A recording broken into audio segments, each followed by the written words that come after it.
Bem-vindos ao Entre Culturas, um podcast que assinala os 50 anos do Instituto de Ciências Biomédicas Abel Salazar, da Universidade do Porto. Um convite à reflexão sobre ciência, saúde e arte a partir de desafios da sociedade civil. A água é fonte de vida, pode também ser causa de morte, é mitologia, cobre 70% do planeta Terra, é beleza natural e artística, é alimentação, é equilíbrio e é futuro. E neste episódio partimos precisamente do estado de conservação dos nossos oceanos para uma conversa sobre os desafios e como o teatro pode ser um agente de mudança fundamental para ultrapassar algumas das questões em torno dos oceanos.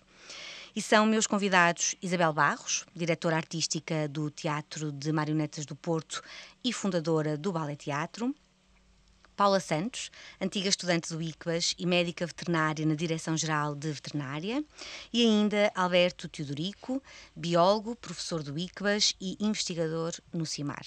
Bem-vindos ao Entre Culturas. Vamos lançar as boias ao mar. Eu adorei esta frase e, portanto, olhem, fica assim o mote para este episódio. Começamos pela pergunta urgente. Professores, qual é que é o estado de saúde dos nossos oceanos? Bem, antes de mais, boa tarde a todos. Obrigado pelo convite, cumprimentar as colegas, não é? Bem, o estado dos oceanos... Eu não sou, por norma, alarmista, mas tenho que admitir que, na minha personalidade não alarmista, sou prático e pragmático. E, de facto, o estado dos oceanos começa a preocupar. Todos nós ligamos a televisão, todos nós vemos a perda de biodiversidade, vemos a sobrepesca, vemos a poluição antrópica, mas se me perguntar a mim qual será o desafio mais preocupante nos próximos anos em termos de saúde ecossistémica das massas de água, em particular dos oceanos ou do oceano, uma vez que aquilo que nós falamos hoje em dia de um oceano global, porque eles estão interligados, eu diria claramente as alterações climáticas.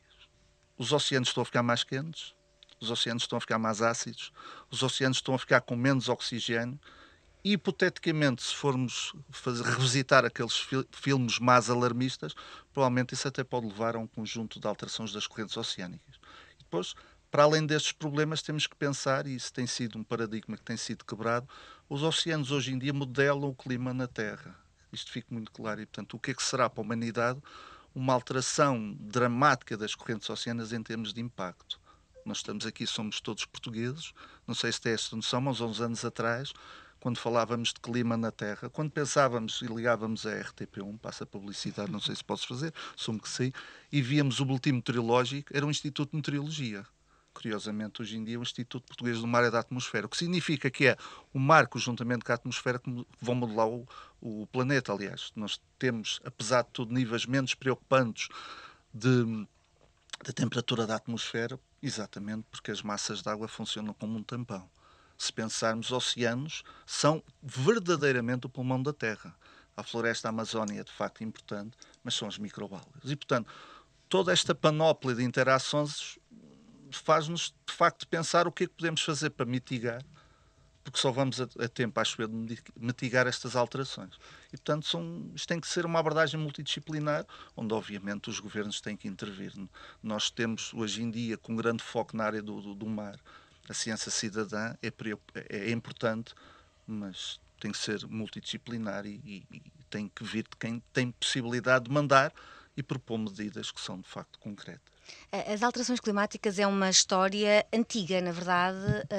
Ouvimos falar de alterações climáticas há muitos, muitos anos.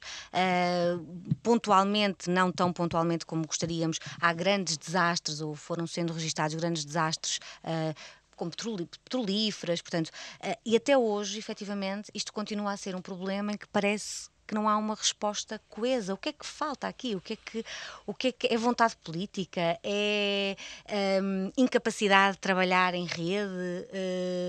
São interesses económicos que se sobrepõem a outro? O que é que realmente falta aqui para isto ser um problema levado? Se nós formos ver qual é o critério que está na base da definição das alterações climáticas, não sendo eu necessariamente um especialista, mas um curioso, e porque estou dentro de uma área de formação muito próxima, e já dei algumas aulas sobre alterações climáticas, e conheço relativamente bem a problemática, as alterações climáticas começam a aparecer paulatinamente após a Segunda Guerra Mundial com a Revolução Industrial. Aliás, uma das formas que nós temos de aferir as alterações climáticas é ver a percentagem cumulativa de gases de efeito de estufa, o metano, o dióxido de carbono, provavelmente é aquele mais importante. E quando eu disse ainda há pouco que não era alarmista por natureza, mas era de facto prático, é assustador como todos os tratados, todos os convênios, todas as conferências que têm havido, os gases com efeito de estufa continuam paulativamente a se acumular. Quando falamos o que é que está a faltar? Bem, para mim está a faltar essencialmente a questão política, porque há interesses económicos por detrás. E, portanto, nós vivemos numa sociedade que, obviamente, o lucro fácil é sempre mais importante. Mas queria dar só um pequeno exemplo de como é que as alterações climáticas podem, por exemplo, impactar coisas tão básicas que o comum dos cidadãos não tem qualquer ideia. Nós sabemos hoje em dia, assumo que todos nós ingerimos fármacos, nós, curiosamente, medicina humana, medicina veterinária, aquacultura, promotores de crescimento para outras áreas de atividade.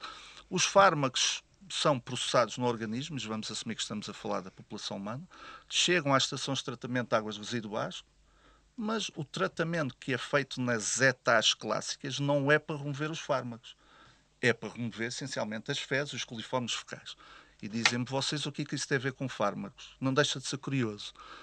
Os fármacos são substâncias ionizáveis, curiosamente. E como nós sabemos que está a haver uma acidificação das massas de água, para além dos efeitos que nós sabemos e que estão documentados nas conchas e nas carapaças carbonatadas de um conjunto de micro-organismos que são importantes do ponto de vista de função ecossistémica, nós sabemos hoje em dia que alguns fármacos, por serem substâncias ionizáveis, ficam mais biodisponíveis com a acidificação dos oceanos. Estamos a falar de uma alteração da acidificação na escala, digamos, de 1 a 14, às vezes 0,0 qualquer coisa. Mas é preciso pensar que, em termos de concentração de íons H+, sem tentar ser muito detalhado, são menos brutais. E, portanto, os próprios fármacos que chegam à zona costeira, por ETAs que não fazem o seu papel da forma mais correta, porque não foram feitas para essa missão, até os fármacos vão se tornar mais biodisponíveis. E nós temos um consumo de pescado relativamente grande. Portugal, só por curiosidade, não queria entrar se calhar nas perguntas que alguém fará provavelmente daqui a pouco, mas Portugal é o terceiro país do mundo em termos de consumo de pescado por pessoa, por ano. São cerca de 61,5, pode variar uma ou outra fonte. Temos à nossa frente Coreia do Sul e a Noruega. E, portanto, nós portugueses consumimos muito pescado. Tem vantagem, tem desvantagens, podemos falar disso mais à frente, mas se os fármacos tiverem capacidade, alguns têm, de se bioconcentrar e eventualmente biomagnificar, estamos nós no topo da cadeia trófica e aí temos impactos na saúde humana. Não é só saúde do ecossistema, é a saúde humana. Sim, os antimicrobianos são uma grande questão nos tempos de hoje, precisamente porque estão em todo lado, vêm de todo lado e impactam a vida, a saúde do ambiente, a saúde humana e a saúde animal. E já que o professor lançou aqui o mote para a alimentação e para as pescas, Paula, qual é que é a pegada da alimentação humana neste caminho da sobreexploração dos oceanos? Nós, os portugueses, sim, o professor disse com razão, somos seguramente um país tão pequenininho, não é? Com tão pouca gente comparado com outros e seguramente que comemos muito peixe, efetivamente. Se calhar as nossas pescas, comparativamente com há uns anos atrás, o que eu via acontecer e o que eu vejo agora, são reduzidamente, ou melhor, são muito mais reduzidas. Eles não pescam o mesmo, não para as nossas lotas, pelo menos, aqui em descarga. E queixam-se que não há peixe, ou melhor, eles não é bem que não há peixe, é queixam-se que a diversidade não é aquela que era, não é? Nós agora, se calhar, só vemos entrar numa lota polvo e congro e freca, assim, maior, e se calhar há 15 anos víamos... sei lá, peixe-galo, sargo, robalo, muitas espécies durante o ano, de uma forma mais geral do que isso porque não havia legislação, ou seja, havia brechas na legislação, ou que regras foram estas que foram, o que é que mudou nas pescas? Não necessariamente, o que mudou foi o mar, mudou aquilo que o professor disse. O mar mudou, é diferente. E o facto de ser diferente faz com que as espécies, porque a água está mais quente aqui, vão procurar sítios que lhes é mais interessante para lá, e portanto naquela zona onde havia, sei lá, imaginem, peixe-espada, por exemplo, se calhar já não vai haver e vamos ter espécies diferentes. Mudam as profundidades a que se encontram na procura também de temperaturas e de condições que lhes são mais favoráveis, e os nossos barcos não têm uma capacidade de adaptação de repente vou pescar a uma profundidade tal quando está preparado para pescar a outra. Não conseguem. Por isso nós não conseguimos, nós somos seguramente, os humanos, os que mais impomos mudança no mundo, e depois não temos capacidade de adaptação se à calhar, mudança do mundo. se calhar o ideal não seria que nós nos adaptássemos à mudança que impomos. Seria percebermos que essa mudança que impomos, se é um problema, ou se pode vir a ser um problema, vamos pensar em impor de forma diferente. Passar a impor uma mudança diferente, se calhar melhor. E o professor estava a dizer que se calhar a parte política é fundamental, claro que é. Mas, na minha opinião, não há político nenhum que vá conseguir obrigar ninguém a fazer coisas.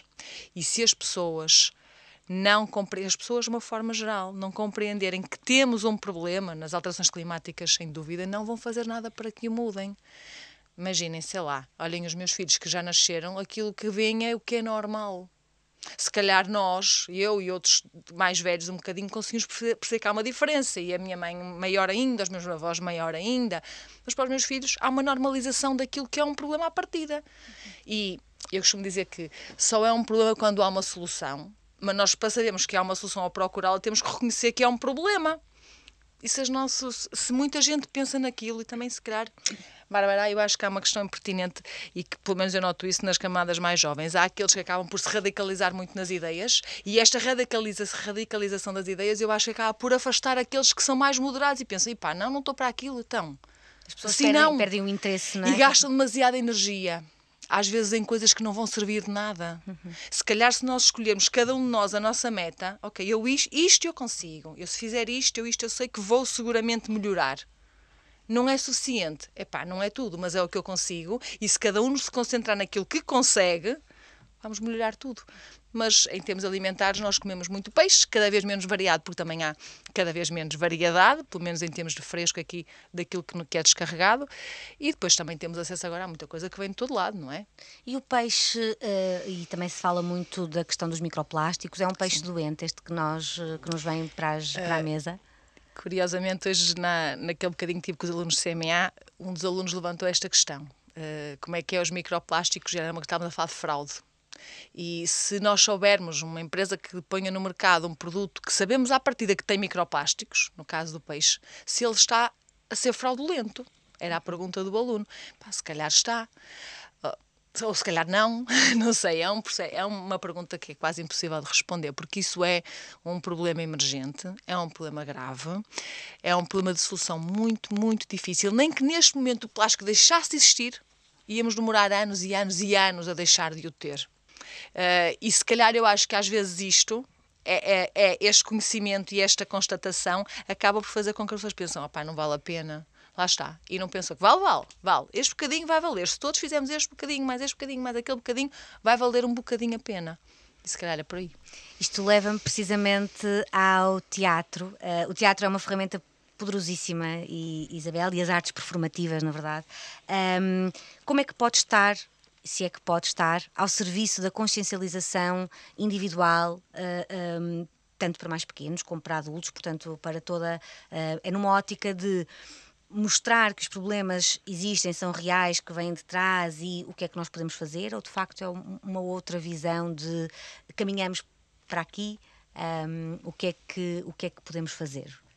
Eu acho que podemos sempre fazer muito, sobretudo quando trabalhamos em interligação com com a ciência, nomeadamente com a educação, com muitas outras áreas. Eu acredito muito na questão da transversalidade, que é isso que pode dar de facto poder de mudança, porque na verdade hoje é muito difícil, com a quantidade de informação que existe e com a dispersão que isso causa, sobretudo nas crianças, banalizar justamente aquilo que estava a dizer. As coisas passam a ser banalizadas e, portanto, passa a ser normal aquilo que merecia uma mudança e uma intervenção. O teatro sempre foi e é uma arma, na verdade, como é a arte em geral, porque pode fazer parar, pelo menos, e captar a atenção e essa força, essa captação. Hoje, se pensarmos, por exemplo, que um espetáculo ainda tem imensa pertinência, porque de repente as pessoas se desligam do mundo e podem estar durante um tempo desligadas dos seus telemóveis, desligadas de tudo e a absorver, assim como o cinema, não é? Portanto, a arte tem ainda essa força, esse poder, portanto, pode passar muita força e ser de facto um meio de mudança. Portanto, acredito muito que continua a ter esse poder. Muitas vezes, não sendo o nosso,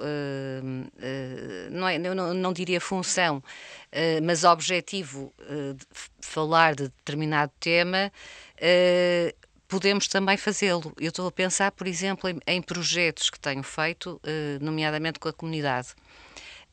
Um projeto, por exemplo, que estive a fazer relacionado precisamente com a partir da Praia Grande, que é uma história escrita para crianças e cujo tema é o mar e isto foi trabalhado com as crianças. Portanto, podemos a partir de um determinado tema e através da beleza das coisas, da sensibilidade das coisas, chegar ao ponto que queremos chegar, de sensibilizar para tantas questões fundamentais como a sustentabilidade, todas estas preocupações que estamos aqui a falar. A necessidade do belo, não é? Exatamente. Temos vindo a falar disso e, de facto, o belo salva-nos. Certo. Há uma frase que eu adoro, que é: uma coisa bela é uma alegria que dura para sempre.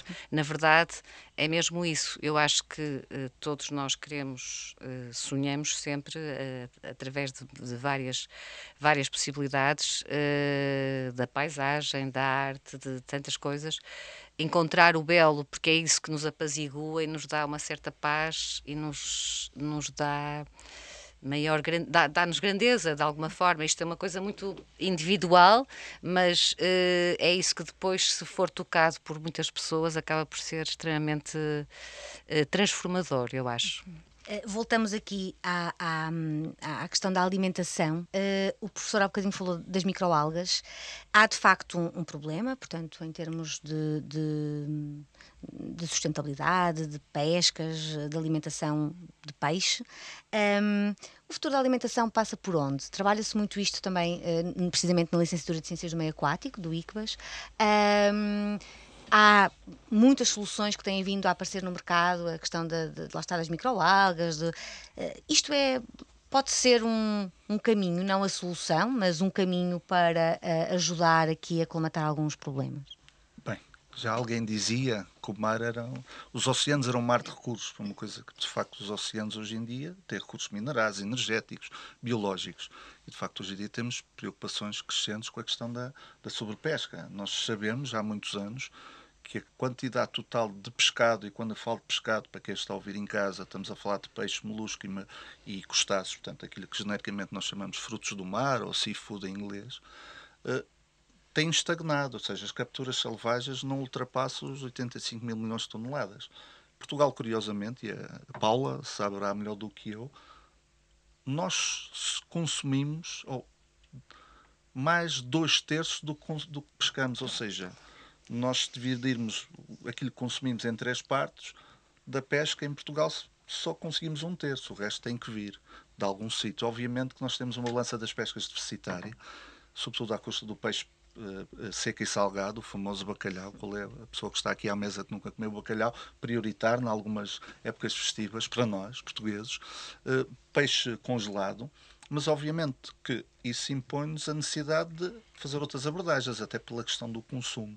Temos a aquacultura, que infelizmente representa, penso que em termos de volume, segundo as últimas estatísticas, tipo aí 10% do consumo de pescado, mas já foi muito menos em Portugal. Também tem a ver com as condições que nós temos. Não temos as condições que tem a Croácia ou que tem a Noruega, porque temos praias expostas, mas tem havido investimento grande na parte da Ria Formosa, Ria de Aveiro, nomeadamente para bivalves, mexilhões, ostra, ou eventualmente aquilo que nós chamamos jaulas, estruturas que existem em zonas abrigadas, Madeira, Açores e algumas regiões também aqui em Portugal, sobretudo no sul. E para além da questão do pescado, que é aquela que pessoalmente a mim me dá tenho mais interesse, temos a questão também da utilização de outros produtos ou subprodutos. As algas é um desses produtos. Agora, as algas em termos de proteína animal deixam muito a desejar. Quer dizer, o grande interesse para nós é tentar arranjar proteína animal. O grande problema da aquacultura uns anos atrás, que ainda o é hoje, mas menos, é que eu, para fazer crescer um peixe, eu tenho que dar peixe. É uma questão paradigmática. E tenho que dar muito peixe. Eu estive recentemente na Croácia, eu vi jaulas flutuantes de produção de tunídeos, atuns, bonito, e aquilo era um volume astronómico de sardinha para um animal passar, sei lá, de 10 quilos a 30 quilos peso comercial. E, portanto, esse é o problema. Obviamente que as microalgas ou as macroalgas e outros subprodutos, o sal, hoje em dia usamos muito sal, nomeadamente para exportar para o Médio Oriente, mais gourmet, o sal gema. Tudo isso é uma alternativa, mas vai passar necessariamente, no caso português, e eu posso falar porque eu não sou amigo de peixe, eu costumo dizer que alguém come a minha cota parte do peixe. Curiosamente, trabalho com peixe e por deformação profissional não gosto de peixe, em jeito de brincadeira, tirando algumas espécies, mas vai ter que passar por um consumo regrado. O peixe é bom para a saúde? É uma realidade lá para ali, tem ácidos gordos da série ômega 3 e ômega 6, mas nós consumimos muito pescado os portugueses. E, portanto, vamos ter que fazer um consumo regrado e vamos ter que arranjar fontes alternativas de proteína animal. E a investigação passa muito por encontrar formas de alimentar os peixes em aquacultura sustentáveis também, não é? Exatamente, tem havido esforços brutais, o CIMAR e o ICVAS em particular, não vou nomear pessoas, mas têm investigadores em nutrição de peixe muito bons e tem havido, enfim, melhorias consideráveis comparativamente há 20 anos, quando eu comecei enquanto biólogo ou aprendiz de biólogo na licenciatura. A questão aqui é sempre a questão do conhecimento. Será que nós investimos assim tanto no conhecimento? E agora vou falar em geral dos oceanos. Há quem tenha dito que conhece melhor a superfície lunar do que a superfície dos oceanos. Isto é mesmo uma realidade. Porque custa dinheiro, é preciso equipamentos caros e muitas vezes esse dinheiro acaba por ser canalizado, infelizmente, para outras coisas.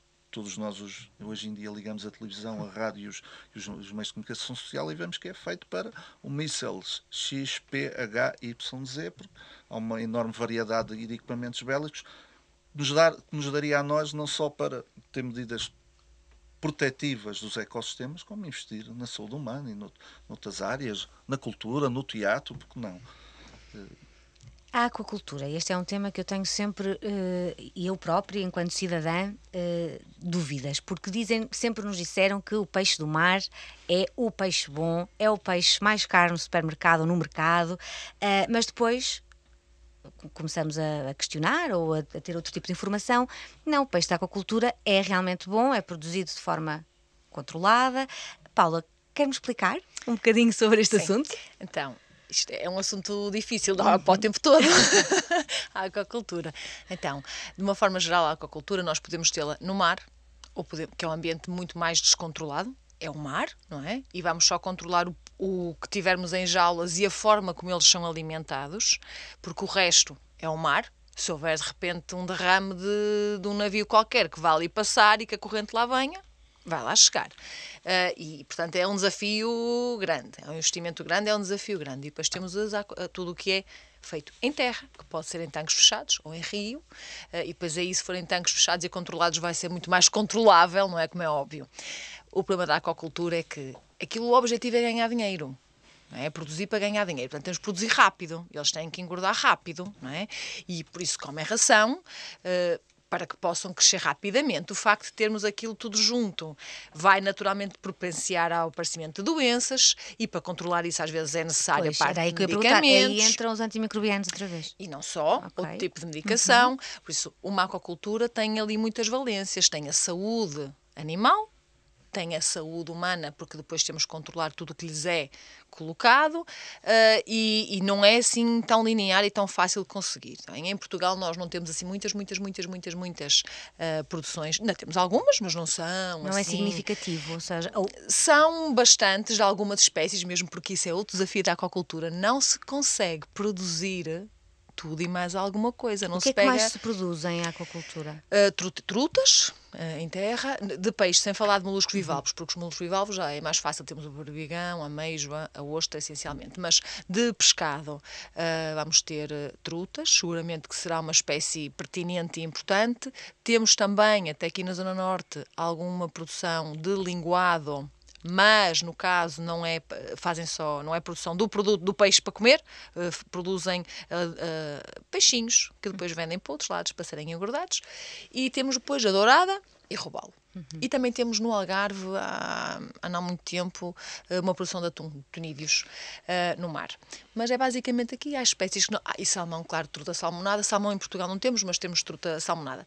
Mas nós não conseguimos ter sardinha, ou não conseguimos ter sardinha, que ainda não é impossível. Agora São João e não havia sardinha. Olha, se houvesse sardinha em aquacultura, era uma maravilha. O peixe do mar vai ser mais caro à partida por isso. Para já porque há espécies que não são produzíveis. Pronto. E depois porque até que tenham um tamanho que interesse para se comer, não é com a rapidez que vamos ter na aquacultura. Depois a disponibilidade e a quantidade não é a mesma. Cada vez tem sido menor. E, portanto, isto fará logo a diferença. Obviamente que, e eu acho que o segredo aí vai estar no equilíbrio. Quem comer só aquacultura vai seguramente ter falta de algumas coisas e excesso de outras, e do mar exatamente igual, com os microplásticos, com metais pesados e estas coisas todas que algumas espécies, por exemplo, vão ter imenso. É variar um bocadinho. E se calhar, para além de variar, começar a pensar que temos que comer de forma diferente, não só peixe ou só carne, e misturar um bocadinho mais. Sem dúvida que o facto da UE, não só Portugal é um grande consumidor, mas da UE não ter capacidade produtiva no que se refere à quantidade de peixe que come, isso implica com a nossa necessidade de exportar. E os nossos parceiros, no que se refere ao pescado, seguramente que vão ser a América do Sul, em alguns casos. A África é um mundo por explorar, e que ainda não conseguem ser muito exportadores porque têm que respeitar de forma equivalente as regras da UE de produção. E isso ainda é um bocadinho difícil em alguns países, não se chegou lá, mas pronto, mas é para lá que se caminha. E por falar em África, e falando agora ali daquilo que há bocadinho a Isabel estava a dizer, eu estive a trabalhar, a controlar um navio em Cabo Verde, o ano passado, e foi giro, e eu perceber que um sítio que explorava o mar de uma forma, sei lá, estúpida talvez, eu não sei, sem cuidado talvez será a melhor palavra, sem cuidado nenhum, de repente percebeu que se tiverem um bocadinho mais cuidado e protegerem algumas espécies, nomeadamente as tartarugas, que iam ter aí um input enorme no que se refere ao turismo. E então vê-se montes de coisas em todo lado feitas com lixo, plásticos, tartarugas e coisas assim, e fazem o trabalho com as tartarugas, por exemplo, fez com que eles passassem a olhar para o mar, se calhar com respeito ou pelo menos com interesse, vá. Se calhar o respeito virá depois, nas gerações que venham, mas houve interesse em perceber que se respeitarem o mar, vão ganhar de alguma maneira. E estão sem dúvida a ganhar, e as tartarugas estão a ser se calhar a salvação de algumas zonas ali em Cabo Verde, e a cultura aqui foi importante. Eles perceberem aquilo, usarem as tartarugas, e agora é tudo com tartarugas por todo lado, tartarugas em colares, tartarugas, sei lá, né, de todas as maneiras. E foi um incentivo, sim, né? Em São Tomé, por exemplo, acontece exatamente a mesma coisa. As tartarugas são espécies protegidas há relativamente pouco tempo, porque elas eram usadas na alimentação, e há trabalhos muito interessantes de educação ambiental com crianças nas roças, em que precisamente eles têm que recolher plásticos das praias e depois levam para o local, lá produzem uma série de coisas, bases de copos, peões, para depois, com aqueles plásticos, e têm, levam os plásticos, e depois também têm o presente, ou o bónus, não é? Que é, oferecem material escolar, têm aulas dentro daquele espaço diferentes, portanto, de facto, a educação, e isto é na alimentação, na preservação do ambiente, é fundamental. E aqui voltamos ao trabalho com as comunidades, que é uma das coisas mais enriquecedoras que existe, mas também, imagino eu, difícil, porque estamos a tentar derrubar muitos preconceitos. A própria arte, seja teatro, seja artes performativas, tem em si um certo peso, não é? Que muitas pessoas veem, não, eu não vou porque eu não vou perceber nada, aquilo não é para mim. Portanto, mais uma vez, também é preciso educar as pessoas e dizer, não, é para toda a gente, e as pessoas vão fazer leituras diferentes da mesma coisa.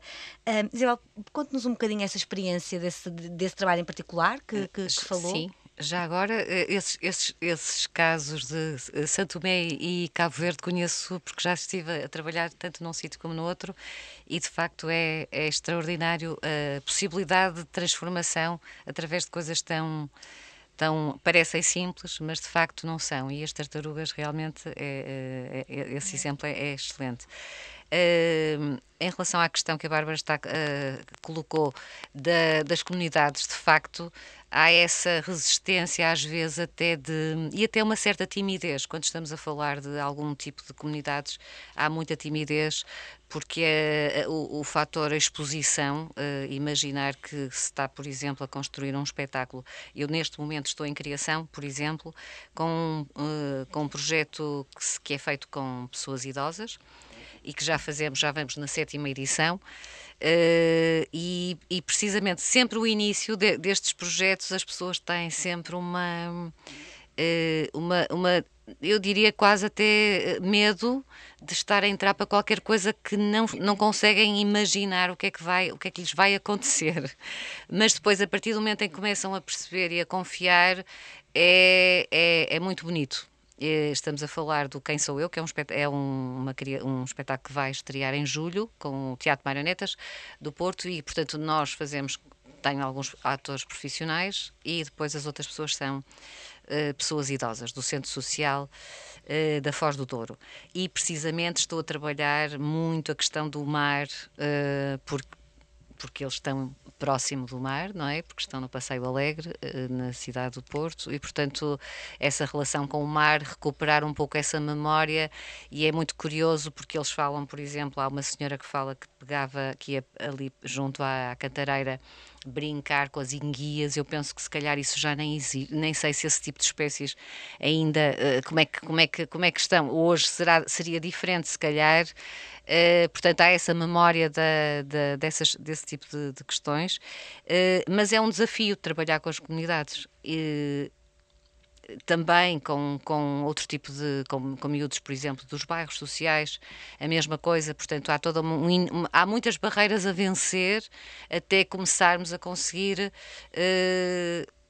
através de coisas simples, da voz, do trabalho da voz, do corpo, o movimento, o trabalho com marionetas, a música, a partir desse trabalho que precisa de quase nada a maior parte das vezes, e também colocá-los de uma forma simples e a estarem presentes, que eu acho que esta é uma questão importantíssima na arte e que combate um bocadinho tudo o resto. Enquanto o mundo está sempre agitado, a correr, quando estamos em criação, estamos num outro tempo um pouco diferente. Estamos em estúdio, no nosso tempo, não deixamos que o ritmo acelerado interfira, porque, por exemplo, uma marioneta tem que demorar aquele tempo a ser construído, não é? Desde que é desenhado, desde que vai para o ateliê ser moldado, até ficar pronta.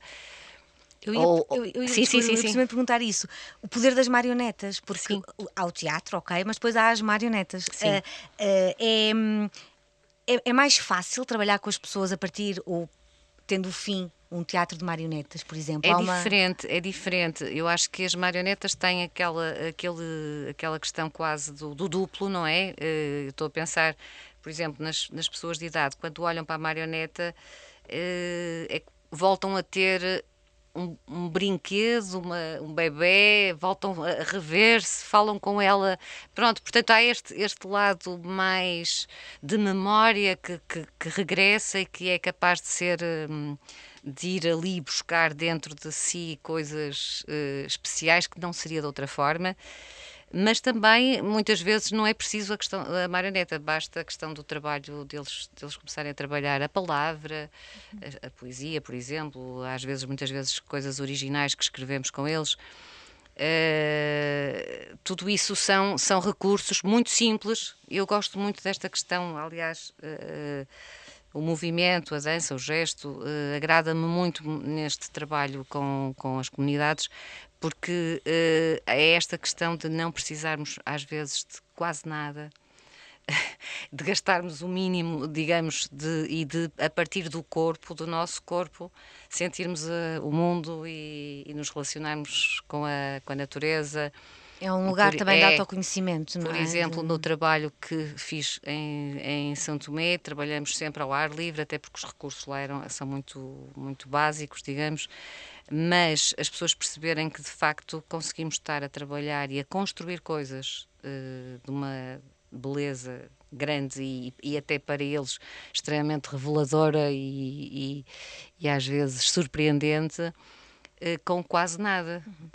Portanto, quando as pessoas estão sempre ansiosas por ter mais e mais roupa e mais carros e mais isto e mais isto e mais isto. Portanto, para mim a questão do menos, menos, menos é mesmo muito importante também neste trabalho que faço com as pessoas. Até às vezes pegando em coisas também, eventualmente se houver recursos que se podem usar para reciclar, também é importante.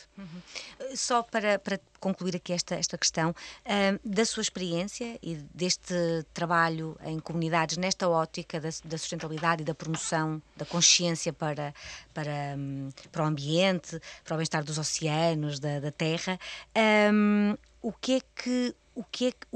que resultados assim, mais incríveis é que testemunhou?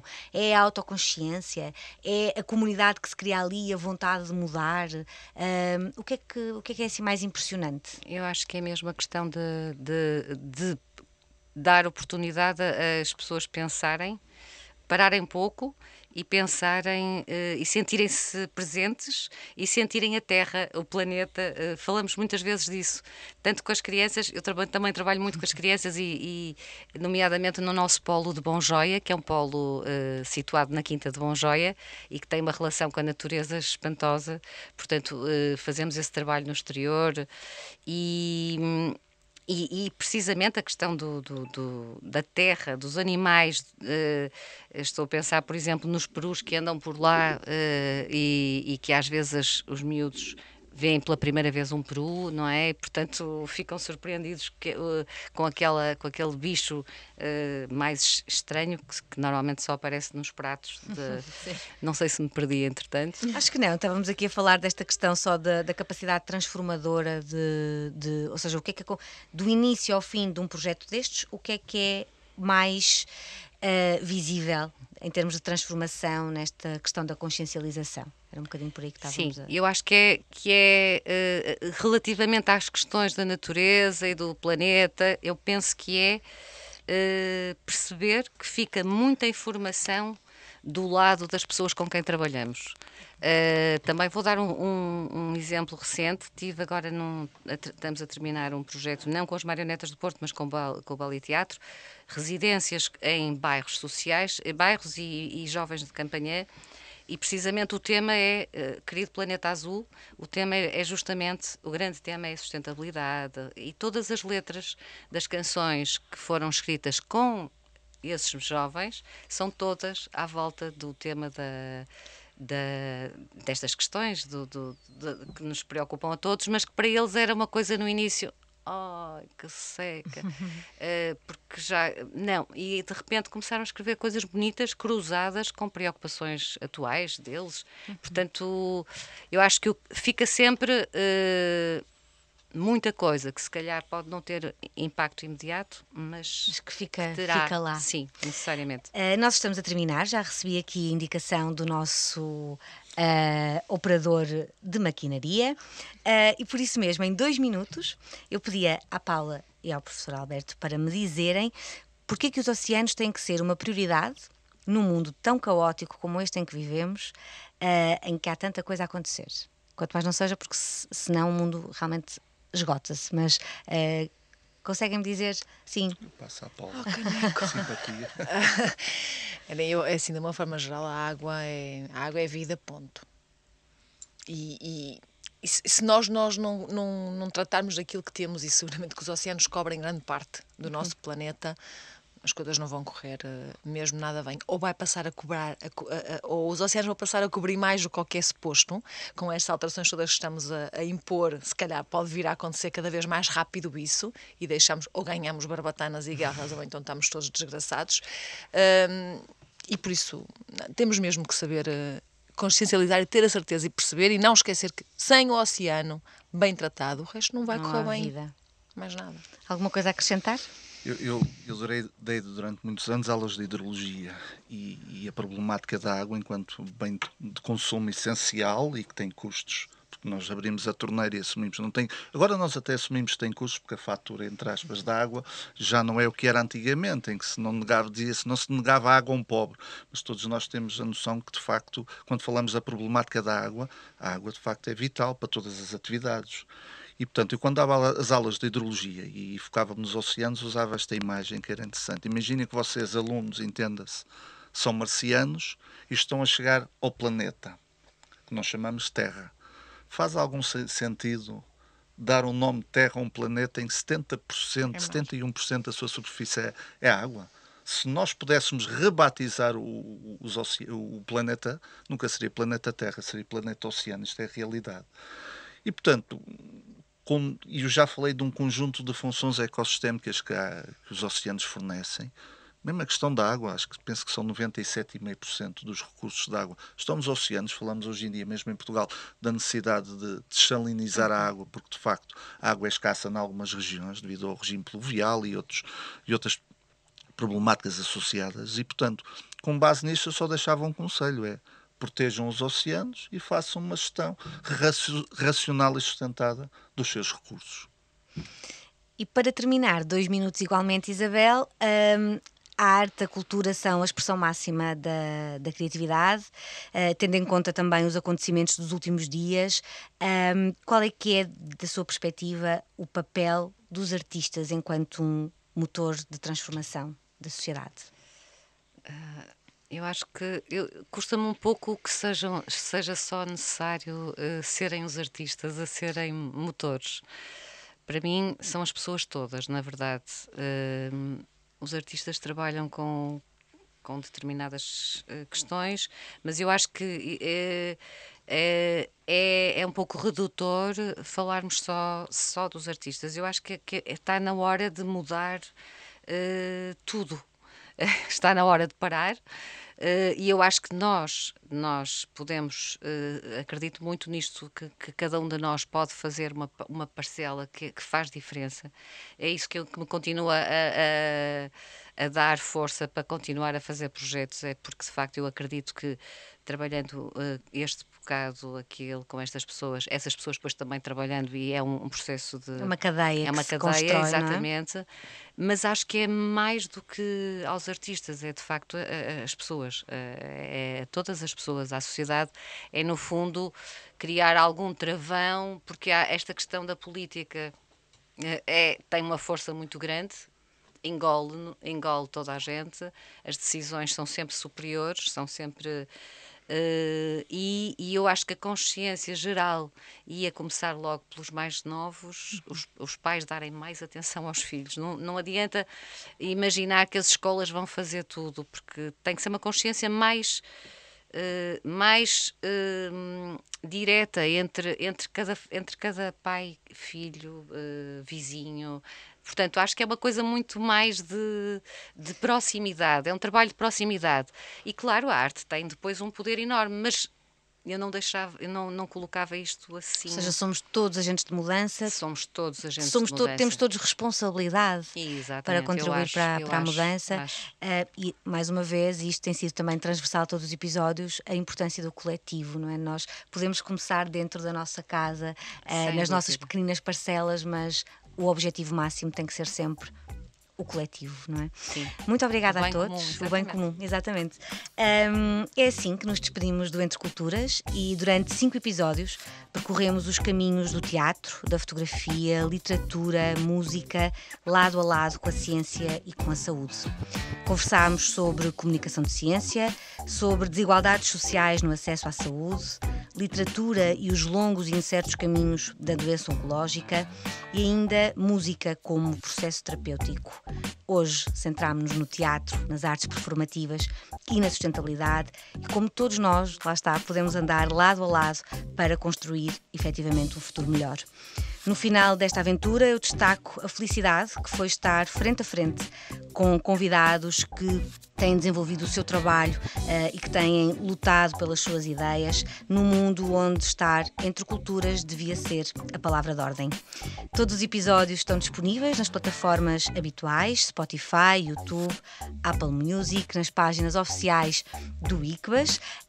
Os 50 anos do Instituto de Ciências Biomédicas Abel Salazar vão continuar a ser celebrados por toda a cidade até ao final do ano e são todos, mais uma vez, em coletivo, convidados a vir, participar, discutir, debater, numa procura por soluções para o futuro. Toda a programação está em 50anos.icbas.p.pt e nós vemo-nos entre culturas. Obrigada.